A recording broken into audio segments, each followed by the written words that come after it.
Good evening, everyone. I am asking for an approval of the agenda.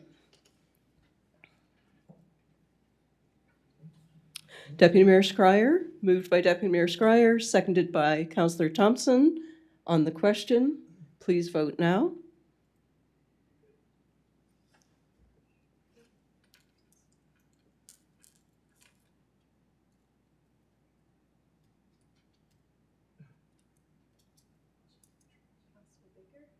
Yeah, I'm sorry, I lost my internet, but I vote in favor.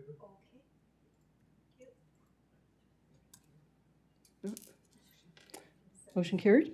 Motion carried 7-0. Welcome, everyone, to our third meeting of 2022. Now, I think most people would agree that the most fun, important thing that takes place in Quispamsis on a Tuesday night is Quispamsis Town Council. But have I got a surprise for you? I want to draw your attention to something definitely worth watching next Tuesday night, and that is Family Feud Canada, starring the Quinn family from Quispamsis. The Quinn family, comprised of Mike, Diane, Heather, Sue, and Tim, will be competing on Family Feud Canada next Tuesday, February 22nd at 7:30 CBC television. I look forward to watching and cheering on the Quinns. And of course, we all love Jerry D. And Jerry's also an author. And I know when he wrote the book Teaching and said it's harder than it looks, I can attest to that. And next Tuesday's episode of Family Feud Canada comes after Family Day, the holiday here in New Brunswick. And I encourage everyone to spend time with your family over the long weekend. And I hope that it brings you joy and warms your heart during these cold winter days. I will ask for a reading of the treaty acknowledgement and the moment of reflection by Councillor Thompson, please.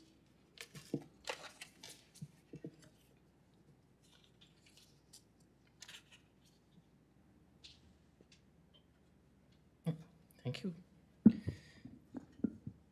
We would like to respectfully acknowledge that Quispamsis exists on the traditional territory of the Wolastoqey, Maliseet, and Mi'kmaq people, whose ancestors, along the Passamaquoddy tribes, signed peace and friendship treaties with the British Crown in the 1700s. We would like to take this moment to pay respect to the elders, past and present, and the descendants of this traditional territory. And may we remind ourselves of the important work we have before us tonight. May we make good decisions without prejudice or bias, and always in the best interest of our community, which we are here to serve. Thank you, Councillor Thompson. I'll look to see if there are any disclosures of interest, and I do not see anyone's hand raised. Item number 5, presentations. Public presentation, proposed municipal plan bylaw amendment number 054-03, Property Star Inc., request to rezone 17.12 hectares, 42.3 acres, identified as PID number 250217 and PID number 173765 from residential to commercial.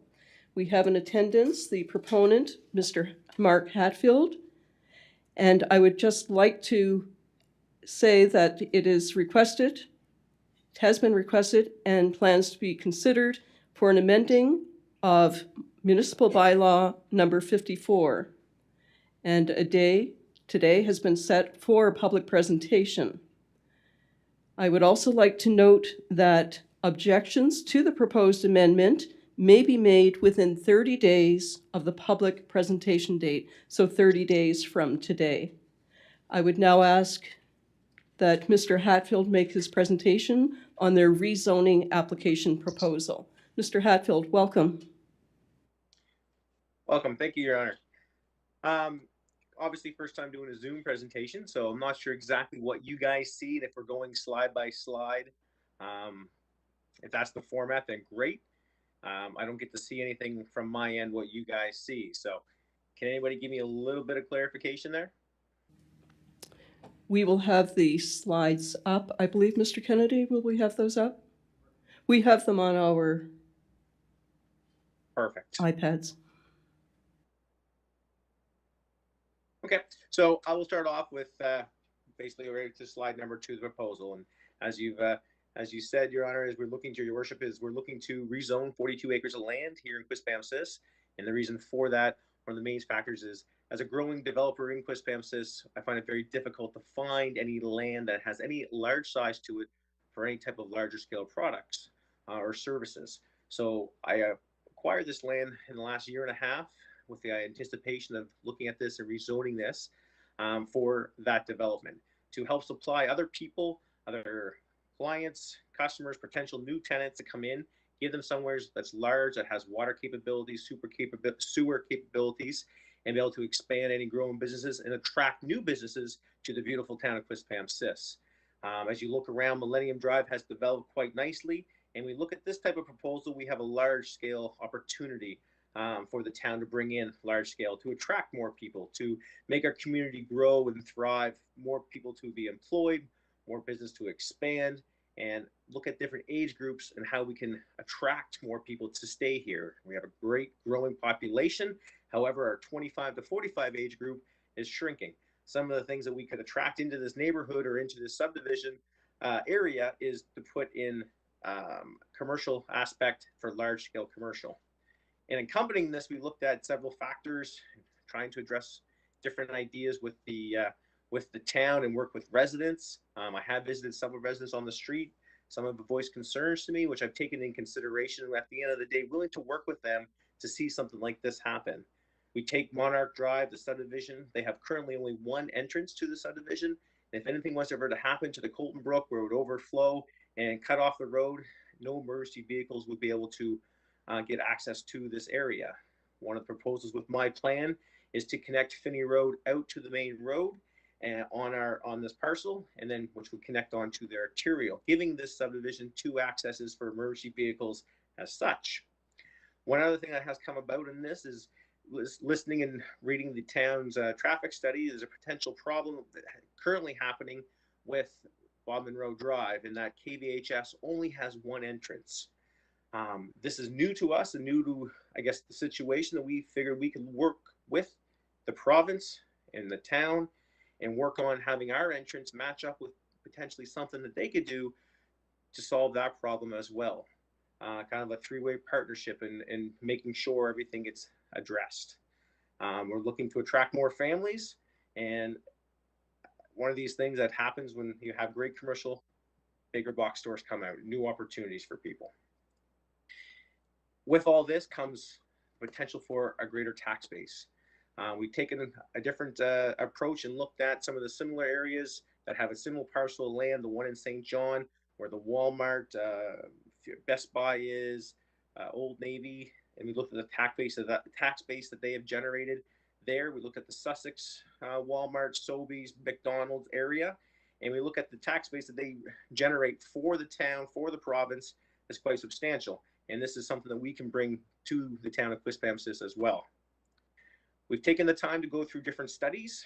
We've had a traffic study done, which has proposed that phase 1 doesn't need any type of lighting or signaling or any roundabouts, but phase 2, it most definitely would.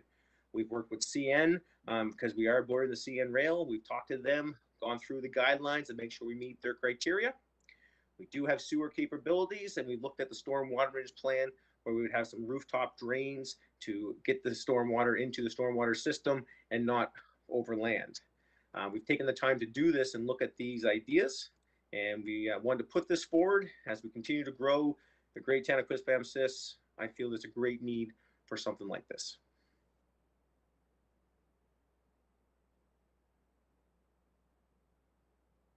Anybody there? Yes, we're still here, Mr. Hatfield. Okay. Perfect. I have the spinny wheel going on my side. Oh, there's a picture.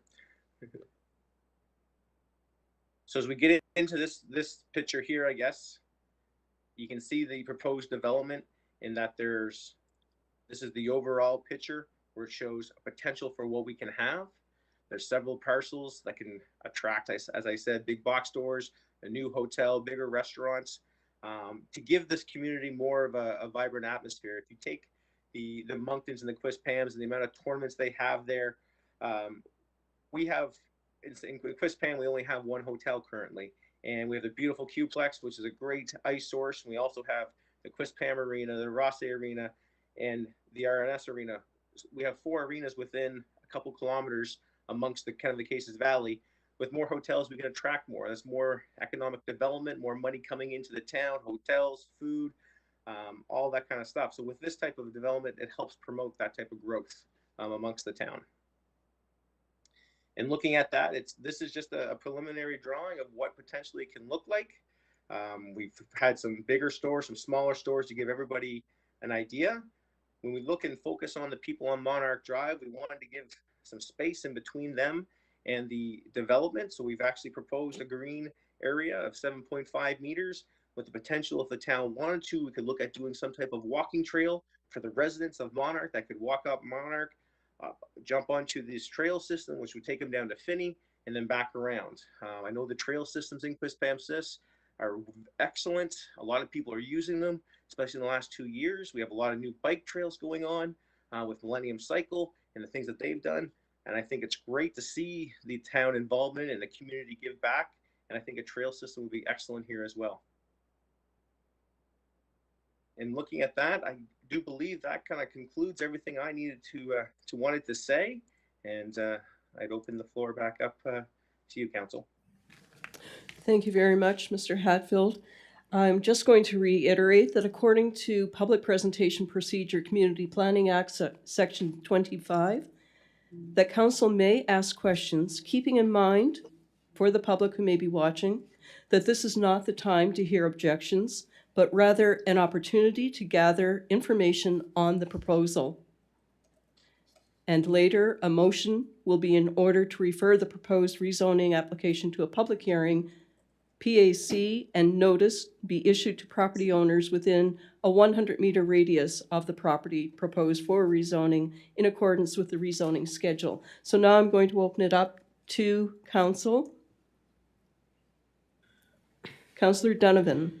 Thank you, Your Worship, and thank you so much for your presentation. It was very good. I do have a question, and I'm not sure if it would be directed to you or to staff, but I'm just curious about on that parcel of land.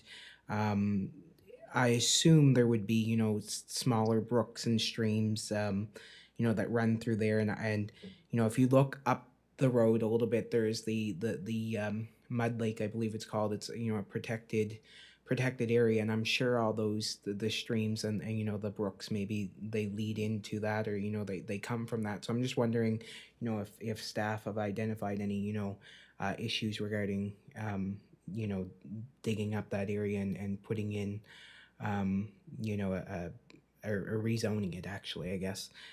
So if somebody could, I might have skipped over that, when I read it, but I'm not entirely sure. So if somebody could clarify that, be appreciated. Thanks. Mr. Hatfield? Yeah, definitely. So we have got in contact with the Department of Environment, and I'm just reading the email here that there's currently no marked water courses on there besides Colton Brook, which we have stayed the guidelines away from the Colton Brook. Any of the areas that are on there aren't tagged as water courses. Thank you, Mr. Hatfield. We will go to Councillor Miller.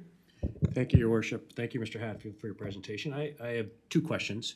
One of the things that you noted was to help with the bottleneck on Hampton Road, and you talked about potentially moving or extending Monroe or something like that. Have you been in discussions with the province on that? Is question 1. I'll give you, Yep. Sorry. I'll let you go with that one first. Okay.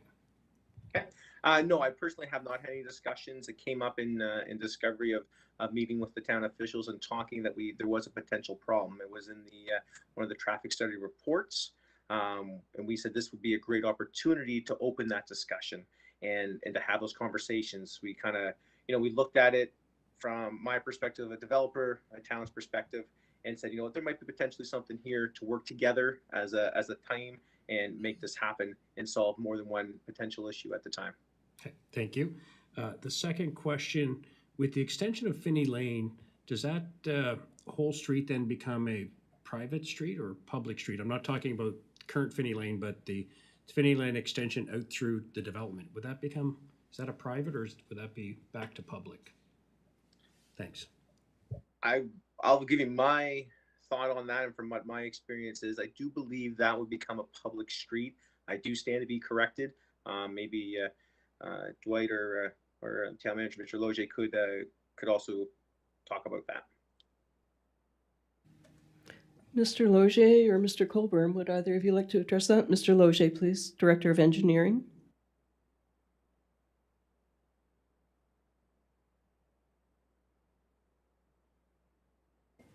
Yes, Your Worship, that's correct. It would become a public street. We would treat the whole development as similar to a residential subdivision, so the lots would have to front on a municipal street. Part of the access requirements for DTI is that any access out onto the arterial has to be via a municipal right-of-way. So they would start with that, and then I think the appropriate process is to have everything within that development designated as municipal streets, and that way we can control not only the applications for building permits and zoning and setbacks, but also the ongoing maintenance and any issues that arise. So it is our standard practice to have them all vested as municipal streets, Your Worship. Thank you, Mr. Loge. Councillor Bigger. Thank you, Your Worship. I just on the Don Moore surveys attachment about preliminary servicing review, I noticed there's two options there outlined, both just theoretical at this point, I understand, about management of sewage, and I just wondered if perhaps this is a question to the Director of Engineering and Works, but I don't know. But obviously, Mr. Hatfield, feel free to speak to this if you have a thought on this too. But I am curious if the Director of Engineering and Works has any opinion on the greater likelihood of one of those two options at this time, or is it just too kind of, ambiguous right at this moment to give any kind of insight on that? Thank you. Your Worship, when we look at the servicing, what we want to look at is the municipal infrastructure for receiving any of the sewage, and whether it's, wastewater pumping stations or some type of a direct connection. So until we get more specific and we know where the approvals are going, then we can get into the exact details and work out the parameters. Usually, any terms and conditions of development would then help staff to direct how we want to see the infrastructure directed. But what our main concern is what is being produced, and then can our facilities handle it, and then we move forward from there. Thank you, Mr. Loge. Are there any other questions? Any further questions? Deputy Mayor Schreier. Thank you, Your Worship. To Mr. Hatfield, thank you for the presentation. And could you talk about the buffer zones that have been proposed, and also touch on lighting on your proposed buildings? Certainly. Thank you, Councillor Squire. Looking at this here, we put a 7.5 meter buffer on the outside of the first, say, 5 properties on Monarch, and then we looked at increasing that buffer due to the setbacks of the Colton Brook to fall within the guidelines there.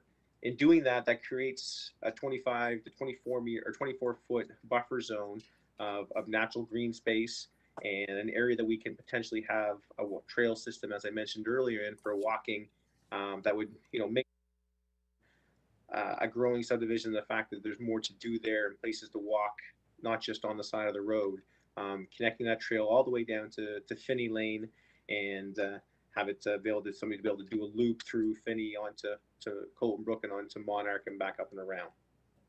On the on the lighting aspect, we'll be looking at your standard downward lighting, so that there is not a lot of light pollution. We're not looking for, I'll use the term in St. John where they have the big lights up into the sky attracting it, which you can see from Quispamsis. We're looking at having downward facing lighting that is more tasteful to the residents around it on any light pollution, and keep that down to a minimal and follow any town standards. Thank you very much, Mr. Hatfield. Any further comments or questions for Mr. Hatfield? Councillor Olson. Thank you. Thank you, Mr. Hatfield, for your presentation. I had a question on water servicing, and Mr. Logier might maybe end up having to comment on this also. But I was wondering if the economics had been investigated to supply a water line to that area, maybe co-financed by the town and Mr. Hatfield, that would provide water in his development, plus possibly supplying water to Monarch Drive and that subdivision in there, but just to get it to the other side of the arterial. I know that you'd probably have to drill underneath the road, but at some point in time we're going to have to do that, and I just felt that this may be an opportunity to co-fund that when you take into account all the wells and servicing, or wells and piping and everything that you'd have to put in for individual wells. So I just throw that out there for your comment, Mr. Hatfield, and maybe Mr. Logier could also comment. Thank you, Councillor Olson. I can go first if you'd like. You go ahead. Councillor Olson. We've had some quick discussions with the town about this, and this was definitely something that would need to happen for phase 2. For phase 1, we have done a study done that a well drilled for the first 2 buildings would be sufficient. However, we are looking at that, and that's definitely something that we'd be interested in, and working with the town to get the water over to there.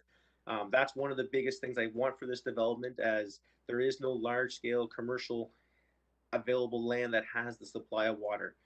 We have the Great Water Tower in Quispamsis, and this would be a great way to put it to use to help attract large businesses to us.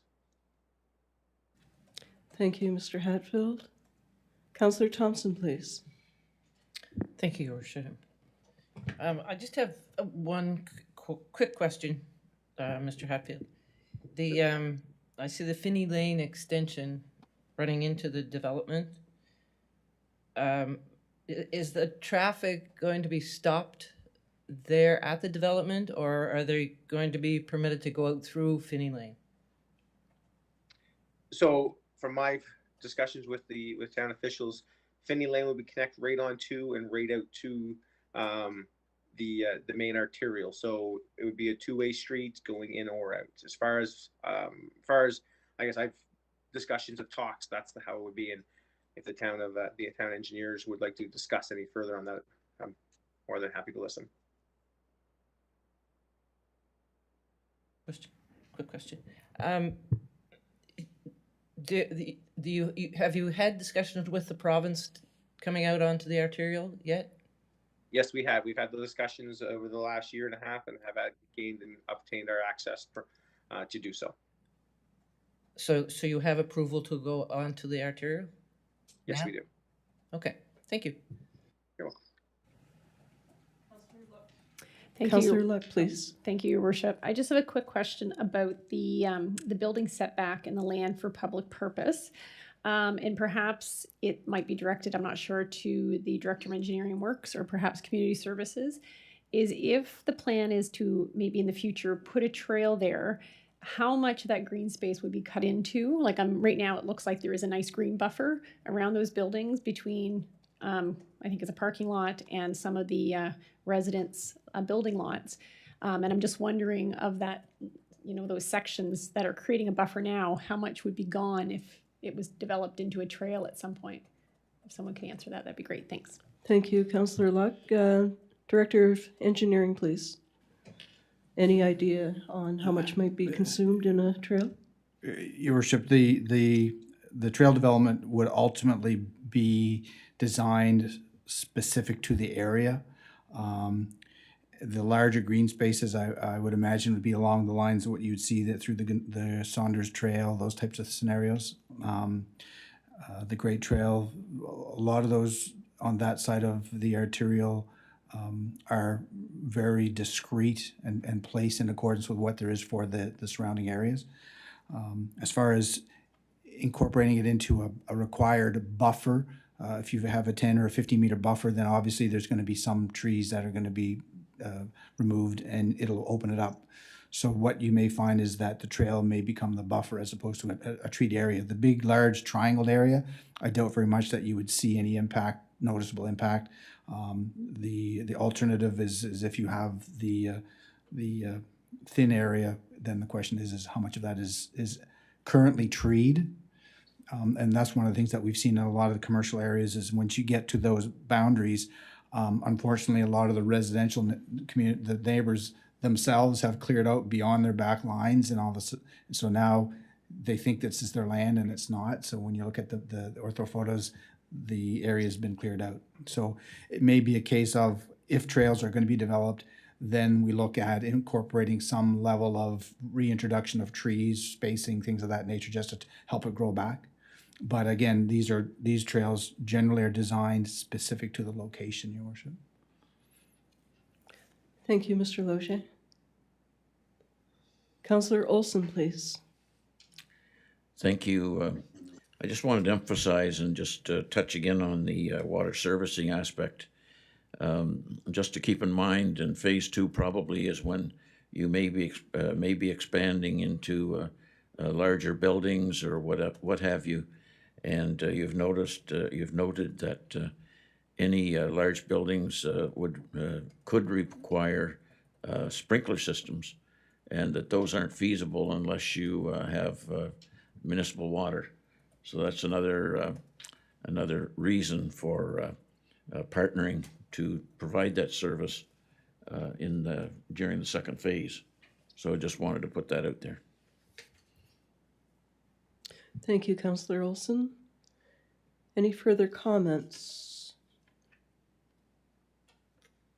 If it is your pleasure to move this to the next stage, we have a motion, please.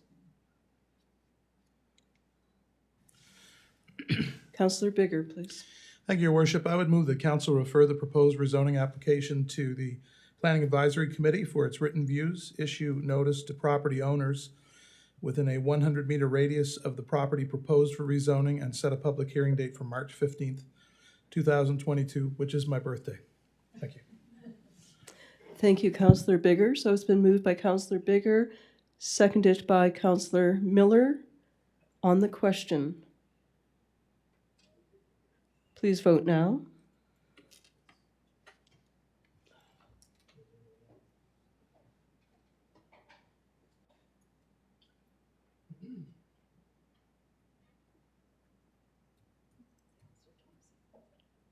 Councillor Thompson?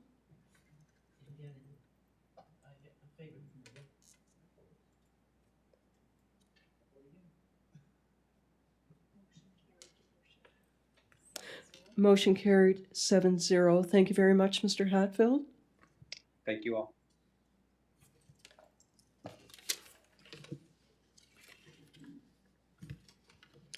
Moving on to public hearings. There are none. Minutes of the previous meeting. Could we have a motion, please? Councillor Olson? I'd move the minutes be approved as prepared. It's been moved by Councillor Olson, seconded by Councillor Thompson. On the question, please vote now.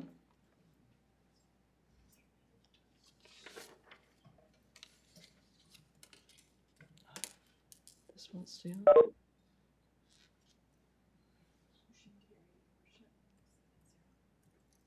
Motion carried? Motion carried 7-0. Thank you. Item 8A, unfinished business, coming from December 7th of 21. David McKenzie, owner of Ascension Elevating Devices Limited, 355 Hampton Road. Application to amend Section 59 Community Planning Act to permit addition of accessory buildings and additional staff.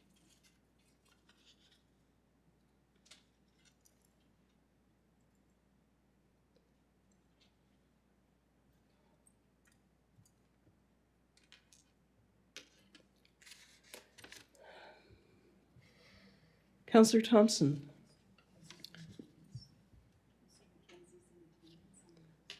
I believe Mr. Mackenzie is with us this evening.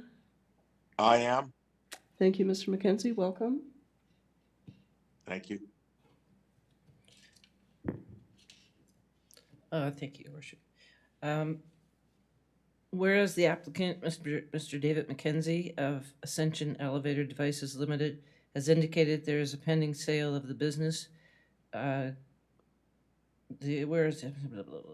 Pending sale of the business currently operating as Ascension Elevator Devices Limited, which is to occur within the next. Oh my God, that's not moving. Within the next 3 months. And whereas this will include the said company relocating from the property identified as 355 Hampton Road within 9 months of the sale, be it resolved that council hereby approves the request to amend the developer's agreement between the town of Quispamsis and Ascension Elevator Devices Limited at 355 Hampton Road for not more than 12 months from the date of this amending agreement, subject to the terms and conditions outlined in the amended agreement, including the amending agreement to increase the number of administrative staff from 1 position to 6 positions, and to increase the number of service repair persons to 4, is valid for 12 months only due to the pending sale of the company. Once the company currently operating as Ascension Elevator Devices Limited is sold and the business is removed from the property at 355 Hampton Road, the Quonset hut structure, accessory structure, that being the 2 sea containers and connecting building, is to be removed from the property. And 3, if the company does not sell, Mr. Mackenzie or current property owner must return to council to seek further approval for the use of the property at the 12-month term ending the amended development agreement.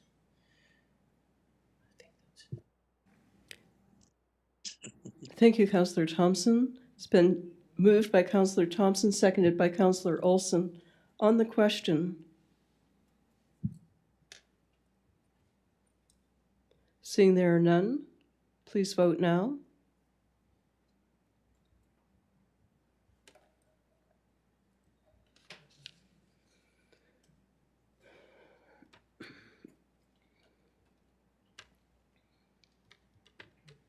Motion carried 7-0. Moving on to item 8B. This comes from the January 18th of 2022 meeting, concerns consumer fireworks. And I'm just going to vacate the seat. I just want to speak to this, so if Deputy Mayor wouldn't mind taking over. This comes from the January 18th meeting. At that time, we had Chief Ireland come in and discuss with us the fire prevention and protection bylaw, which covers fireworks quite extensively. We also have no noise after 11 p.m. bylaw. And up until this point, these have been under those 2 bylaws. The letters that were coming in following an incident on December 24th were regarding the safety, which the fire chief had explained that fireworks are safe when they are used properly and directions are followed.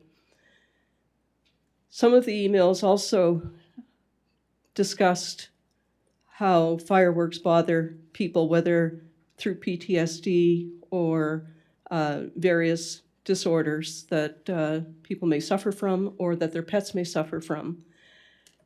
When we left our last meeting, February the 1st, I had said that I would create a committee to discuss this further. When I went through the material, I realized that we have all of the information that is necessary.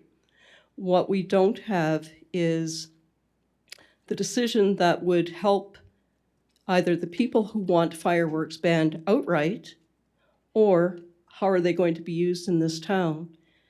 In watching the town council last night, Rosse decided that they were not going to do anything with their bylaw because we do share the same fire and police.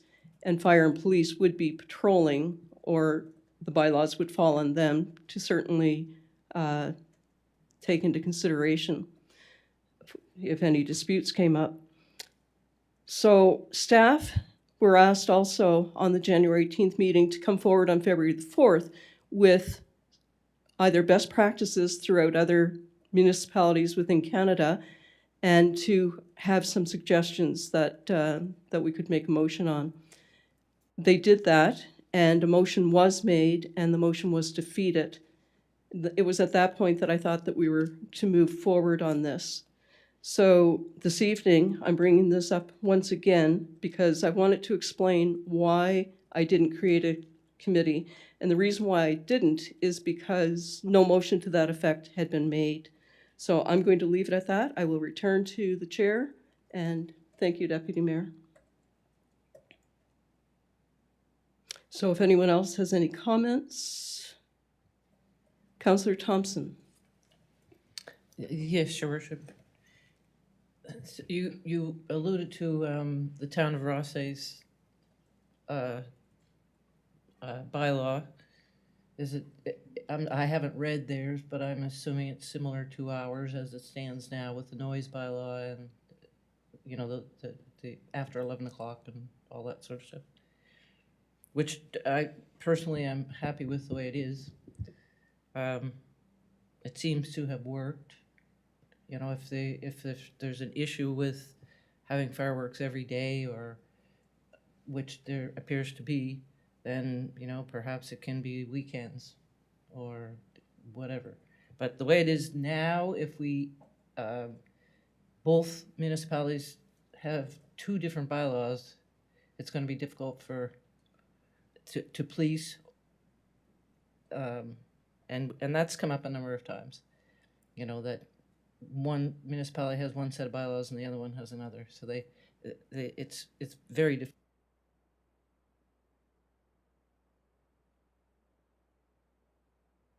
Thank you, Councillor Thompson. Councillor Luck, please.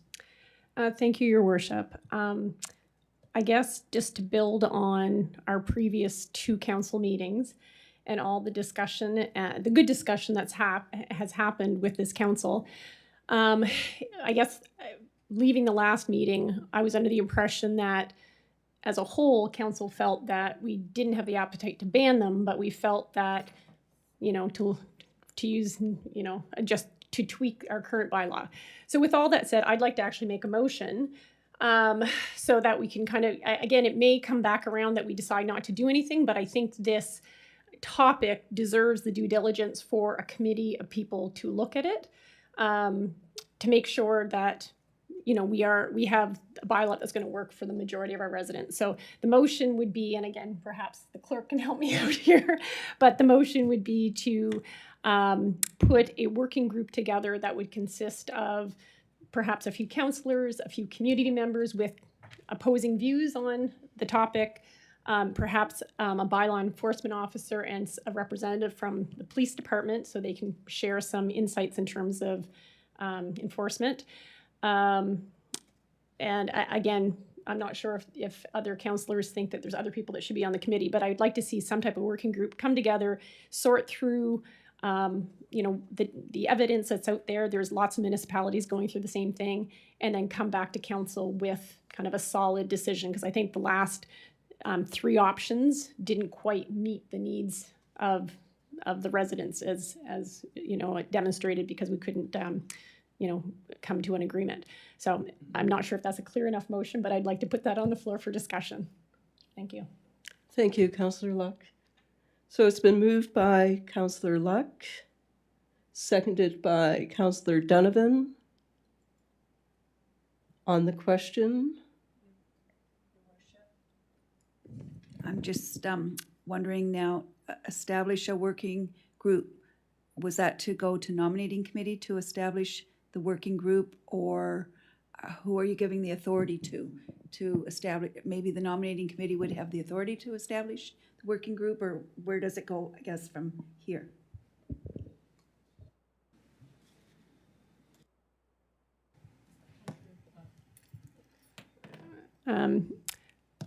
If that is the proper procedure, then we'll have the nominating committee. Yeah, so the nominating committee can appoint the, You want the nominating committee to create a working. yeah. And actually, I guess if I can add to that motion too, perhaps a deadline to come back to, again, this is going to be an issue when we hit the nicer weather. So it'd be really nice to have something from that working group, you know, with a deadline so we can come back and have kind of a final vote on it and move forward from it.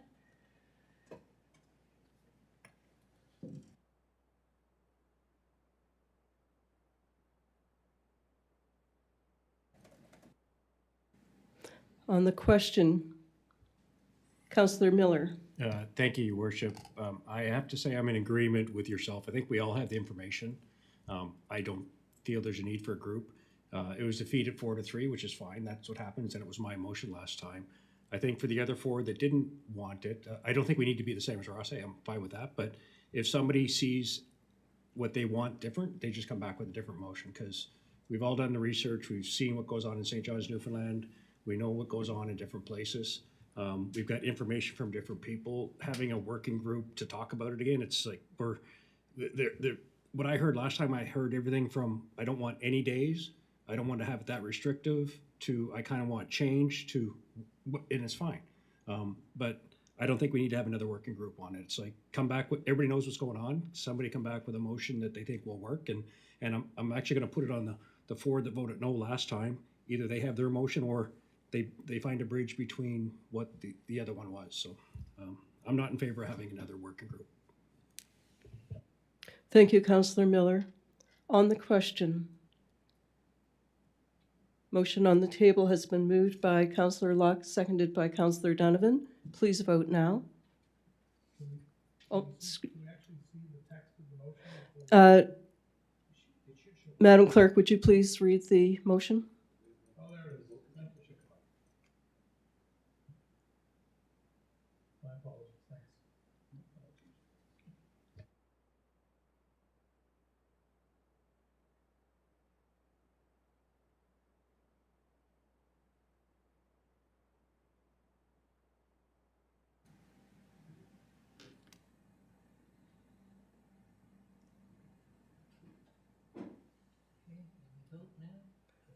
Yes, vote now, please.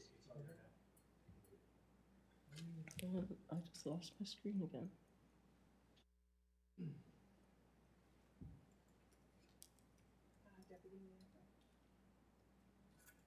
Motion defeated, Your Worship.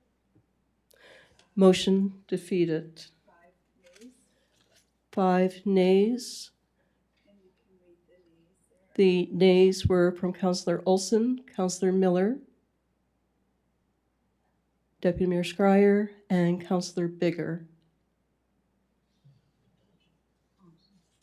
And Councillor Thompson, sorry.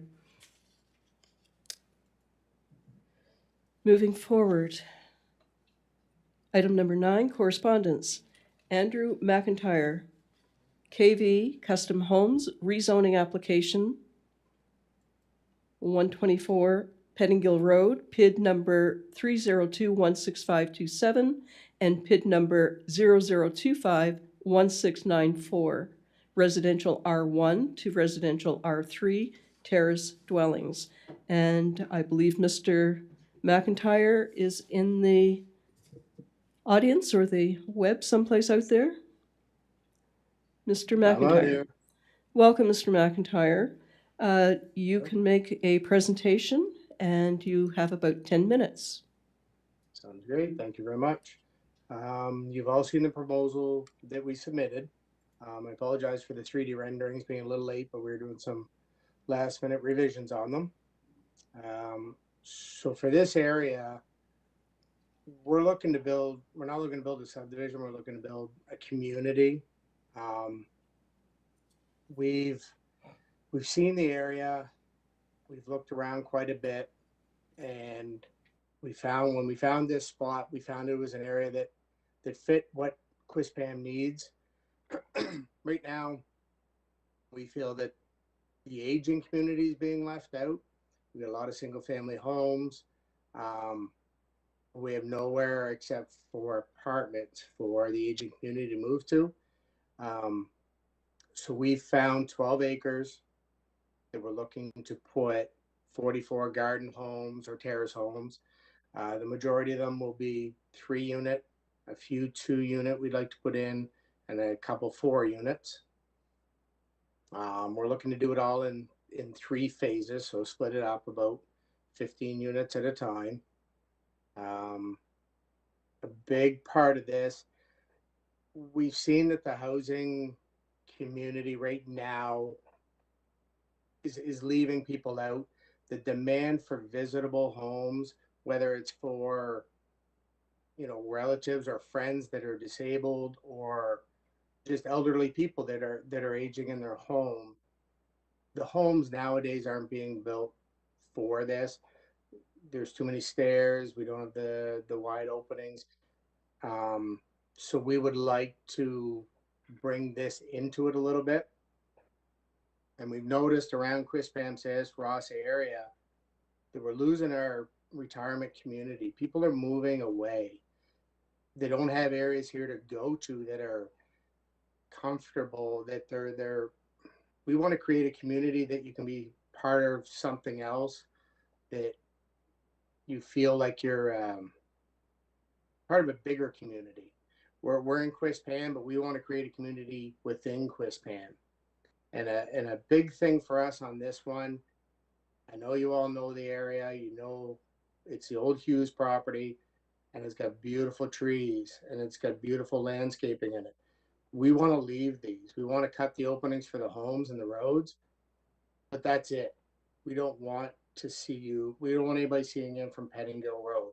We don't want the neighbors to be able to see these houses, except when the leaves fall. We're big into the nature and comfort, and that's what we want to create in this area. You'll look at it, there's a bunch of homes, but it really fits well into this area. And I think you do have the 3D drawings. It doesn't give you the full aspect, but we want to bring a lot of gardens, trees, and that comfort. Like, a lot of people are snowbirds. When they go to Florida, they go for that comfort, that coziness, that little community is created. This is what we want this spot to be. It's almost a snowbird in, the snow zone. So you can get up, go yell across to your neighbors, walk across the street, go for a walk down the trail. So those are some of the big things for us, and we've noticed just the gaps that we have in the way our communities are being created. We're building subdivisions, they're stale, there's nothing fun to them, there's no coziness. So for us, that's where we're at.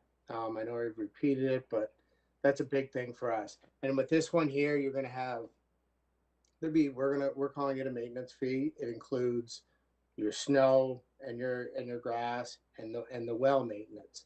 So you get up in the morning, snows, somebody else is already taking care of your driveway.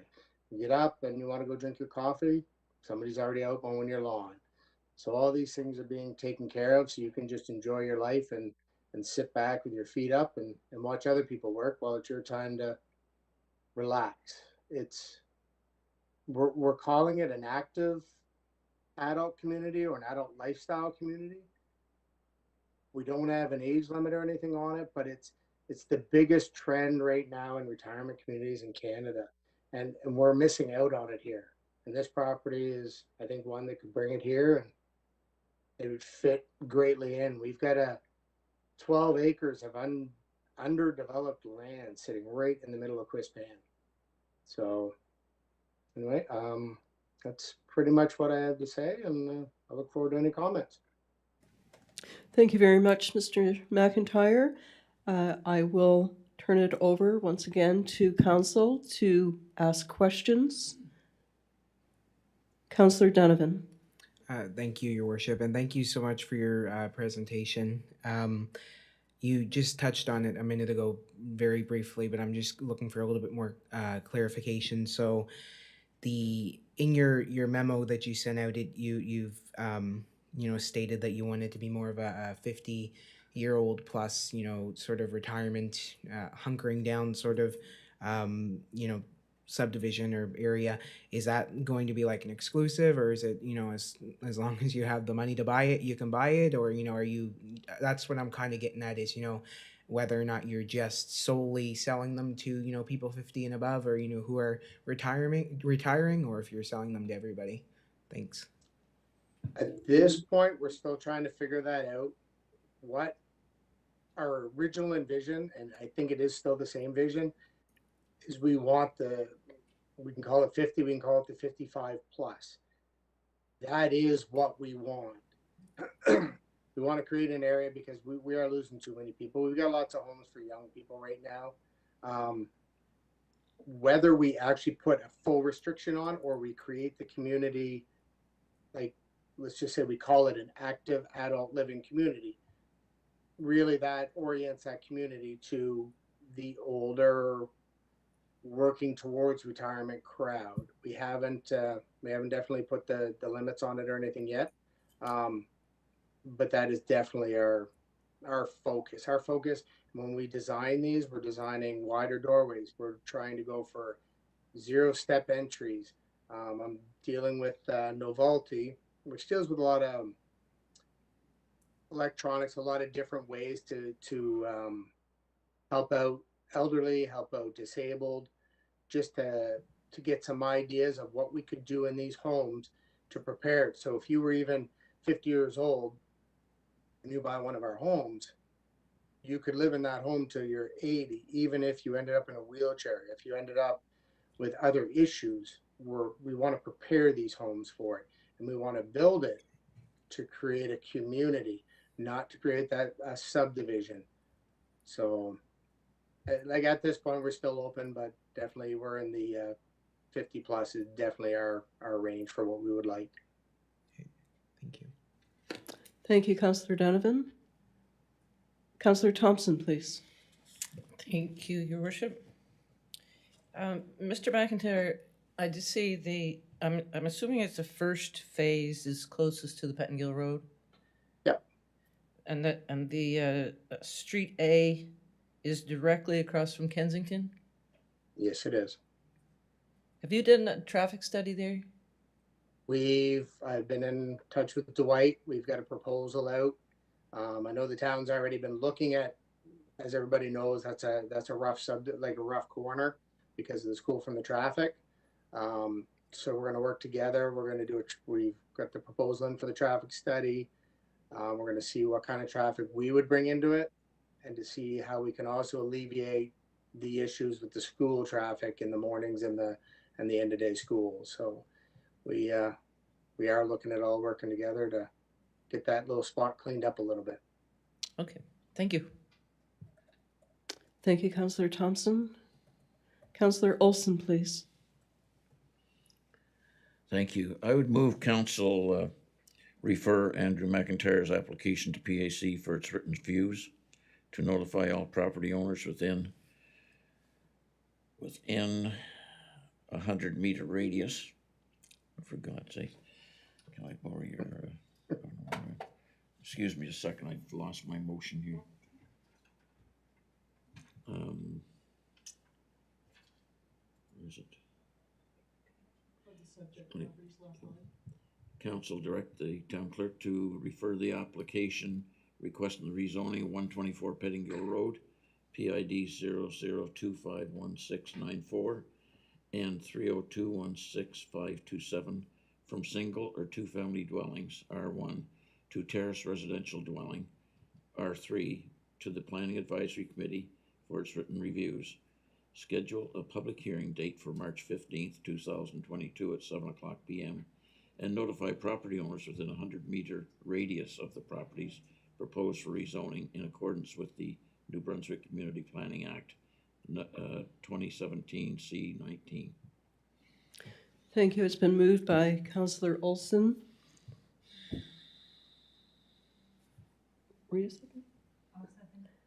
Seconded by Deputy Mayor Scryer. On the question, Deputy Mayor Scryer.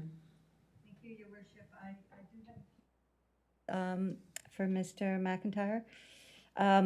First of all, I thought the access was going to be at 124 Pettingill Road, where the current driveway is and the house.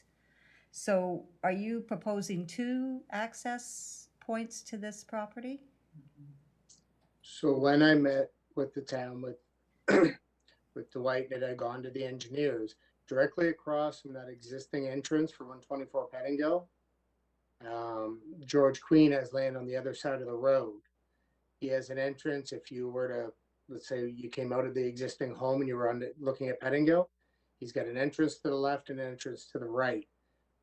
But if we were to put our entrance there, it would eliminate him using his, it would make his property unusable. So to allow that property to still be used, originally I just wanted the one Pettingill and I wanted a cul-de-sac, but because we already had this stuff coming from Heritage Way, the town would like to have a full run through to come in from Pettingill, back out onto Heritage Way, and eliminate the entrance at 124 Pettingill. And in doing that, because of how I'm looking for the feel of this area, I asked that we look later at putting squeeze points in, like Quispamsis has been putting around, but I'd make mine permanent to eliminate speed and excess traffic through that area. That is the reasoning for not using that existing driveway, is to allow other land just across the street to be developed.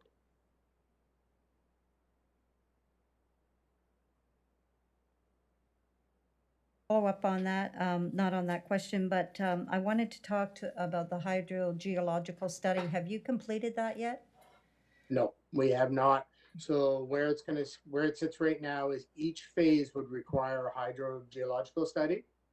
So we would have to, once we go through all the steps, I don't see, a big part of my thing with this land is I don't want to cut trees I don't need to.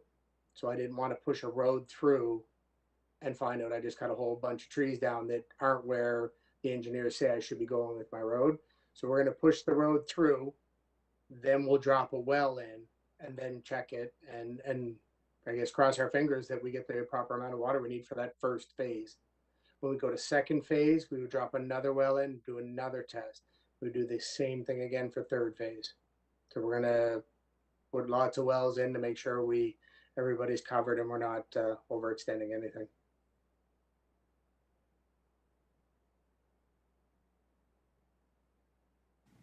Thank you, Your Worship. Would it be appropriate for me to ask the staff a question? If you have questions.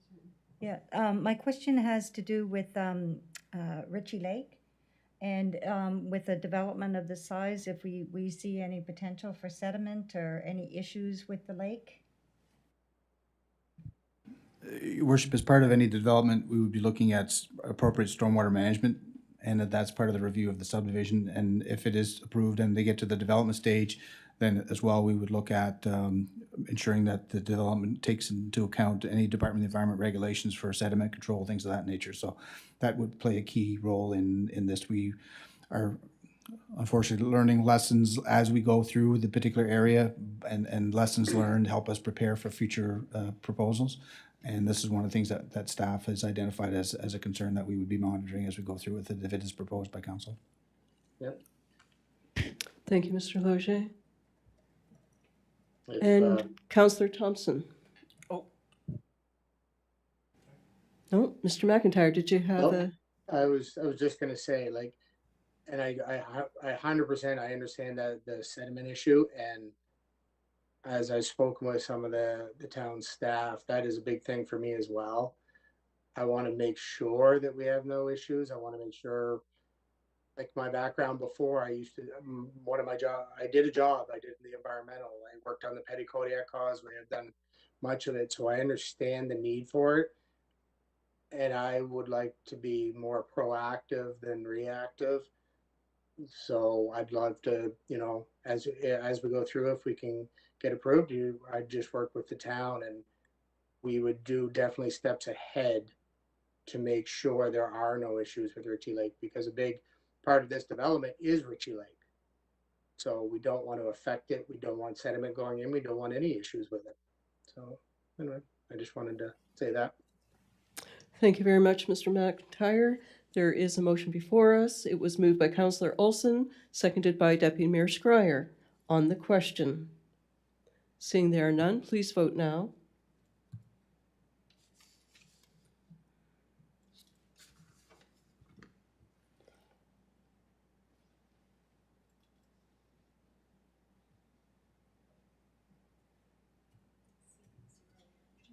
Motion carried 7-0. Thank you very much, Mr. McIntyre. Have a nice evening. Thank you very much for your time. Item 9B, Deputy Mayor Scryer, Professional Development Schedule. Would you like to take the floor? Thank you, Your Worship. I wanted to bring this forward to Council for consideration that for professional development. I know that myself, every time I have an opportunity to learn or to sit in a seminar and hear other opinions and ideas, it's always, you always walk away with something. And so instead of doing it sort of ad hoc, I thought perhaps it would be a good idea if we looked at it more on a calendar basis, where we could say to Council, first of all, what is it that you're interested in professional development? And of course, referring to staff as to, you know, what are the topics that you're hearing about more? Maybe perhaps it's more you want to learn about more about climate change. Perhaps you want to learn more about procedure. Perhaps we want to learn more about affordable housing. So I just put this out here to staff, and I would like, if we did do something like this, that we make sure that it's accessible to everyone during, not just during the day. We have councillors that are working full-time, so we need to be very flexible in scheduling. And so my motion would be to, where did I put my motion? Just a sec. Under 9B. Yeah. So, thank you. To direct, council direct Deputy Mayor Scryer's suggestion, professional development schedule to staff to research potential professional development opportunities and bring back information to council. And in the interim, if council members have any suggestions, read specific training to advise staff to research what programs might be offered. Thank you, Deputy Mayor Scryer. It's been moved by Deputy Mayor Scryer, seconded by Councillor Donovan. On the question, and on the question, if you don't mind, that's something that you are hoping is mandatory for all councillors to attend. Yes, Your Honor, actually, or Your Worship, that's in our Code of Ethics, I believe. Thank you. Just wanted to make sure we were clear on that. On the question, Councillor Miller. Thank you, Your Worship, and thank you, Deputy Mayor Schreier, for the suggestion. I guess we're all at different levels and different stages and different knowledge for what we do, and we want to learn different things. So I know the company that I work for full-time, we actually have a whole bank of e-learning. I know right now everybody's tired of Zoom calls and team calls and WebEx calls, but it allows you to learn at your own pace. And if there is something that you're really interested in, I don't know if the town of Quispamsis has access to some of those things. Some of them are actually free, right? So that's what I mean. So personal development means a little bit to different people, and depends where you are in your career and what else you've taken through your own company. Because as Deputy Mayor Schreier was saying, like a lot of times wherever you work, there's different things that go on all throughout the year, whether it's negotiation tactics or what have you. So I'm okay with doing this, I guess. I don't think you're going to get one fits all, and that's why I was wondering if the town has any access to any type of online as well. And I think once we get to level 1 or level 0, whatever that is, that'd be nice that we could actually do something in person. So it's just kind of a question comment. I don't know if anybody can answer it from the staff if there's such a thing.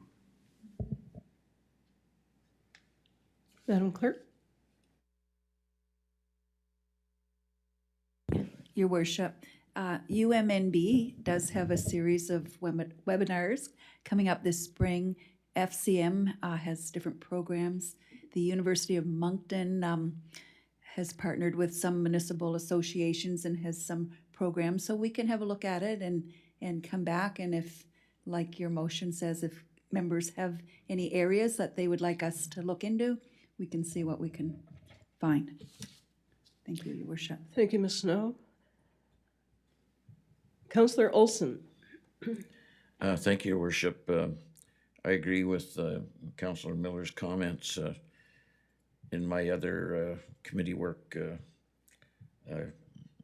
provincially in that, I attend other webinars and other education forums, and I don't really agree with this becoming compulsory, because I don't think everybody, it's not like being dictated to as a, you know, you take this and then you get a grade and you grade through, you get a certificate or something like that. But I don't mind staffs researching it, and as the clerk has just mentioned, we've got all kinds of access to information right now, and as long as that is put out and all the members of council and staff, as a matter of fact, could see what was available, and then they could pick and choose what they felt they should do, and then evaluate it maybe after a year or something like that and see if it works. But I don't really agree with it being compulsory. Thank you, Councillor Olson. I'm going to go to Ms. Brandon, our treasurer. Through your worship, I just wanted to also point out through the council remuneration bylaw, the expenses are detailed out per individual, and it details out within there kind of what is allowable under that. So for yourself, the mayor, there's $4,000 for professional development training and $3,500 for the deputy mayor and all councillors. So that is in your remuneration bylaw to do kind of within that bylaw. Thank you very much, Ms. Brandon. Councillor Luck, please. Thank you, Your Worship. I do have to agree with Councillor Miller and Olson in terms of it being mandatory. I think as councillors, we're all self-directed learners and we all have a different level of skill set. So I think finding a topic that's mandatory that all of us are interested and feel is, you know, something that we need to learn, I think will be a challenge. I do like the idea of perhaps having staff provide a list of, you know, programs and resources that we have access to, so we can choose the things that we feel we need additional training on. You know, and again, I'm not sure if Deputy Mayor Schreier's intent was also to improve kind of council communication, but if it is going to be just a professional development where we're looking at certain topics and it's going to be mandatory, I think I would default to just being a self-directed learner and doing that on my own based on my own personal training needs. Thank you. Thank you, Councillor Luck. Councillor Donovan. Thank you. I would agree with what everybody said so far. I don't mind, you know, taking the time to, you know, learn some new things, and, you know, some of the things are, you know, if you learn them, it's probably better off to help you, you know, in the council chambers. But I don't really agree with it being compulsory. I think it should be more of a voluntary thing. Thanks. Thank you, Councillor Donovan. Councillor Bigger. Thank you, Your Worship. Would it be all right if I directed a question to the Deputy Mayor? Yes, it was her motion. I think that's okay. Yes, Sure. thank you. Yeah, in conjunction with the motion, I just wanted to, well, to put it frankly, pick your brain a bit. I just wondered if you had any thoughts around, I'm trying to get a sense of, okay, let me start again. I find the idea of consistent kind of across the board professional development to be a great concept. And I'm sure that, as has been mentioned already, we all tend to learn something from, you know, aptly chosen kind of subject matter. And I think back to our parliamentary and procedural training that we had a chance to take part in last year. And I think that, I think it was Councillor Olson who spoke up and said that having thought initially it might end up being very dry, it ended up being quite, you know, engaging and interesting, and there was a lot to learn. And so I like that idea, I like that concept, but I just am curious if you have any thoughts, like do you have anything in mind in particular? And I'll just quickly piggyback on that and then I'll be quiet, that we should probably, based on what I'm hearing, consider modifying the motion as it sits to include the words compulsory or mandatory or something, because that seems to be what's on the table, not just what's here, but rather it seems that we're talking about the idea of having something that becomes a mandatory component of council schedule. But anyway, thank you, Deputy Mayor. Thank you, Councillor Bigger. Deputy Mayor Scryer. Thank you, Councillor Bigger, for your comments and for everyone else for your comments. I have no problem amending. Actually, in the original motion, we didn't have it as mandatory, so I have no problem with that. I look at this and I appreciate the comments that, you know, people are in different levels and what they one might find interesting, another wouldn't. That's why I'm saying that we sort of have a library or tools at our disposal that we can pick and choose. But I also see this very much as a team building process. You know, you get 2 or 3 counselors that are involved in on a lunch and learn or something like that.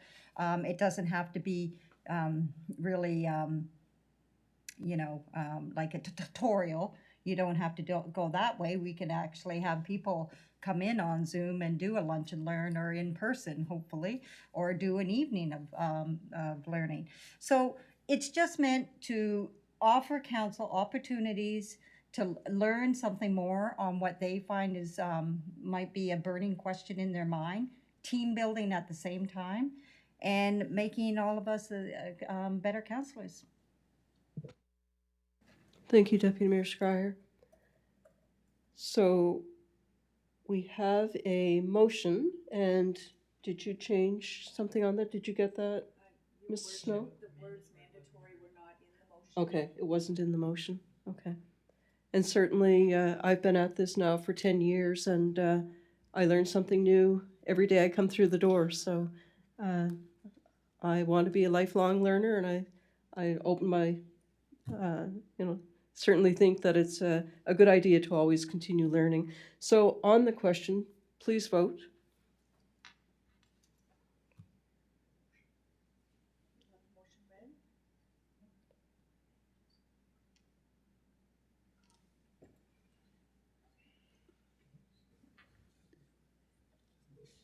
Did you want the motion read? Moved by Deputy Mayor Schreier, seconded by Councillor Donovan. Council direct Deputy Mayor Schreier's suggestion regarding a professional development schedule to staff to research potential professional development opportunities and bring back information to council. And in the interim, if council members have any suggestions regarding specific training, to advise staff to research what programs might be offered. Thank you, Ms. Snow. Please vote now.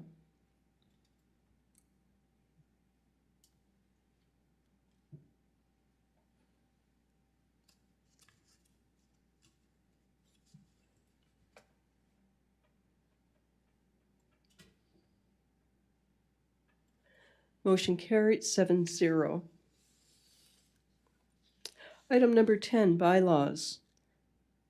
Code of Conduct bylaw number 056, open for review. And again, would you like to speak to that, Deputy Mayor? Thank you, Your Worship. I know that the bylaw has to be reviewed every 4 years or so, and so I thought it would be appropriate for council to take a look at this. And so I'll put a motion forward as Section 6 of the Council Code of Conduct bylaw requires that the bylaw must be, at a minimum, be reviewed every 4 years following the general municipal election. And whereas the bylaw has not been reviewed since its enactment in November 2018, a review of the conduct of the Code of Conduct bylaw be completed at an upcoming meeting with any recommendations, changes at the time, and then go through the bylaw amendment enactment process. Thank you, Deputy Mayor Scryer. It was moved by Deputy Mayor Scryer and seconded by Councillor Olson. On the question.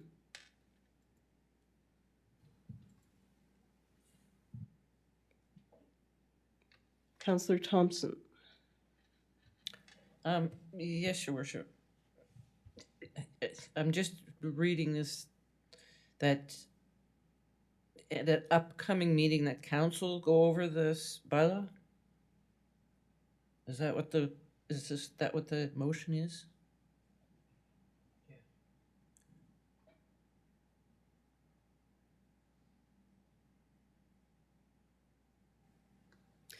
I'm wondering if perhaps we could move that to the first April meeting, because we do have 2 public hearings, I believe, in March. That would be fine if you wanted. Could we move that, Madam Chair, Madam Snow? Could we move that, The first meeting in April? the first meeting in April, yes?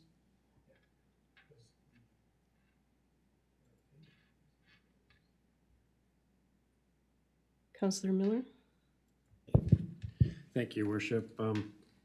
I believe the motion, and I could be wrong, because when we all got put back into office or came into office here in June, we all went through the code of conduct as well. So I think we've all seen it before, and we agreed to it at that time as well. But Deputy Mayor is 100% correct. It says in our bylaws we have to go through it every 4 years. So I thought the motion was going to be more in the,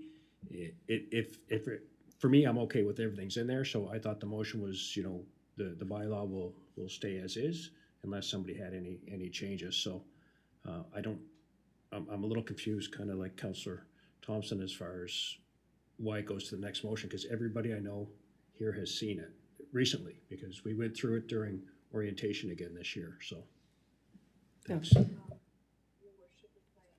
was not a review done. There was not a review done? No, but No. people saw it, I guess. Yeah, to your point, we did see it, but it is requested. This was a piece of legislation back in 2018, and we are required to review it on a basis of every 4 or 5 years, depending on how long a term is. Thank you. Councillor Olson? Thank you.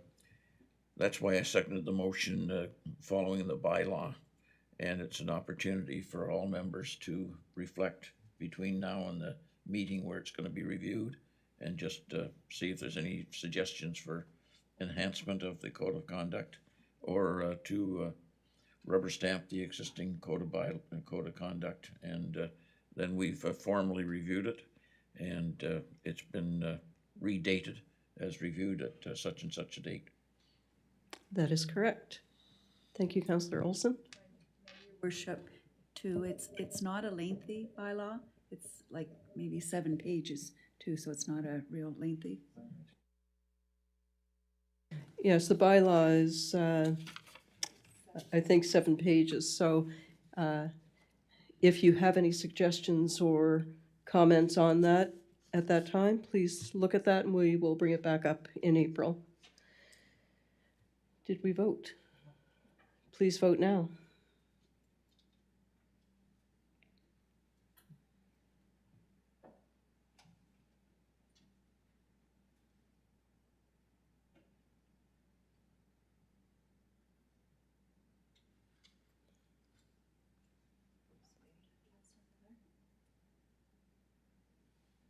Who are you looking for? Councillor Miller, are you having some technical?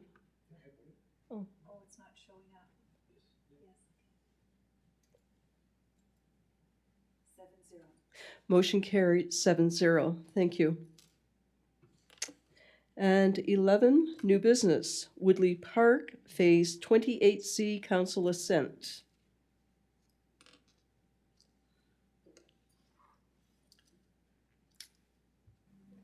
Councillor Miller. Thank you, Your Worship. I would move that council grant assent to the Woodley Park subdivision phase 28C, subject to execution of a standard subdivision development agreement so that the plan can be stamped and signed by the town clerk and development officer for registration in the provincial land and registration system. Thank you, Councillor Miller. And seconded by Deputy Mayor Scryer. On the question, please vote now.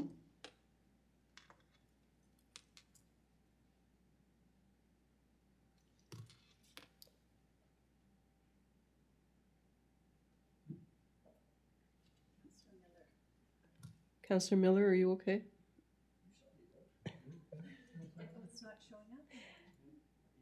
Okay, thank you.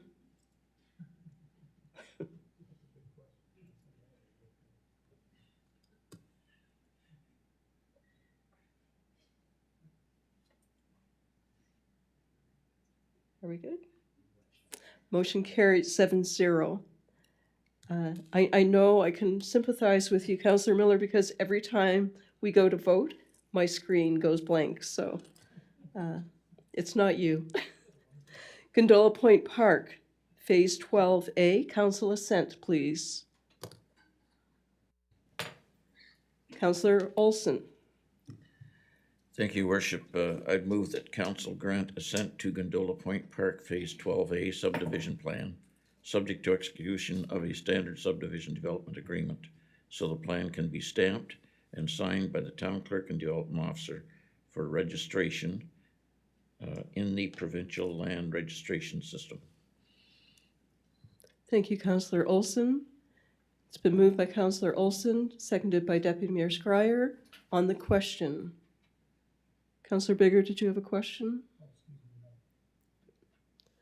Please vote now.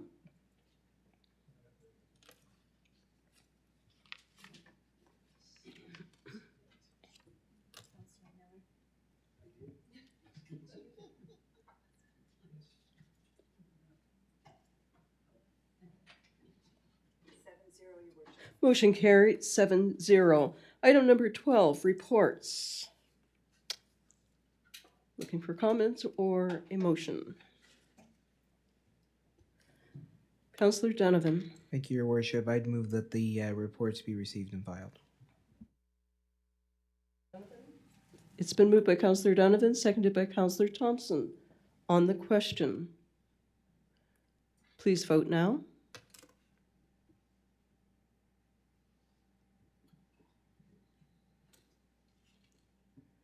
Motion carried. Motion carried 7-0. Business arising from Committee of the Whole. I don't believe there was any, was there, Ms. Snow? No. And looking for an adjournment, but before we do, I will just remind people, February 22nd, Family Feud, Canada, the Quinn family from Quispamsis. Make sure that you've got your television on at 7:30. February 22nd. Adjournment is moved by Councillor Bigger, seconded by Councillor Olson. On the question, please vote now.